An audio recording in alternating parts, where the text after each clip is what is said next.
Min Jannar li ġej 33,000 ħaddiem tas-servizz pubbliku se jibbenefikaw b'mod dirett minn ftehim kollettiv ġdid illi permezz tiegħu se jingħataw żidiet sostanzjali fil-paga u titjib fil-kundizzjonijiet tax-xogħol. Dar ftehim li huwa validu sas-sena 2030 se jiġu investiti b'kollox 1,270 miljun euro. Dar ftehim iż-żidiet fis-salarju bażiku se jiżdiedu b'medja ta' 3.85% kull sena. Il-ftehim kollettiv il-ġdid se jikkumplementa l-benefiċċji illi diġà qegħdin igawdu minnhom il-ħaddiema mill-ftehimijiet kollettivi fosthom il-pulizija, soldati, l-infermiera u l-għalliema. L-impjegati li mhumiex fuq il-massimu tal-iskala rispettiva se jkunu titolati wkoll għal żidiet fil-paga. Se jkun hemm ukoll titjib tal-ħlas għas-sara u żidiet fl-ammonti marbutin ma' ħlas ta' kwalifika tal-masters. Apparti li ħatenata rifużjoni lill impjegati li jinkitbu għal pensjoni tielet pilastru se jissaħħaħ il-kumpens finanzjarju għal ħaddiema li jkunu wkoll. Żidiet oħrajn huma għal ħaddiema li jaħdmu bix-xift u għall-ewwel darba iddaħħal bonus għal min ikun ilu 25 sena jaħdem fis-servizz pubbliku.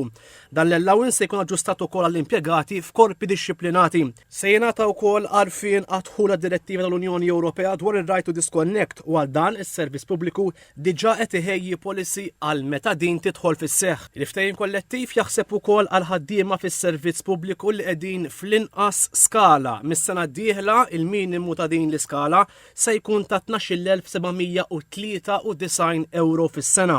Wara 6 xhur l-impjegat se jipprogressa għal skala oħra paga ta' 14,089 euro fis-sena. Fis-6 xhur ta' wara l-impjegat se jipprogressa għal skala oħra li s-sena d-dieħla ħatkun paga ta' 15,242 euro. Bil-ftehim kollettiv il-ġdid ħadd issaħħaħ is-saħħa mentali tal-ħaddiema billi għall-ewwel darba f'kull dipartiment tal-Gvern se jkun hemm uffiċjal imħarreġ bħala Mental Health First Aider. Fl-iffirmar tal-ftehim il-Prim Ministru Robert Abela fissru bħala prova li l-Gvern impenjat li jtejjeb il-kwalità tal-ħajja ta' kulħadd, riżultat ta' ekonomija b'saħħitha. Nifhem li kien hemm kontroversi, dak il-kontroversi mhumiex what we stand for. Il-ftehim tal-lum huwa what we stand for, dan huwa għalija prinċipju illi lan ħanitkellem għalija bħala bniedem fil-politika huwa li dejjem intejjeb il-kundizzjonijiet tax-xogħol tal-ħaddiema tagħna. Il-kap ta' ċivil Tony Sultana sejjaħ dar ftehim kollettiv bħala l-ikbar wieħed illi qatt sar għal ħaddiema fis-servizz pubbliku.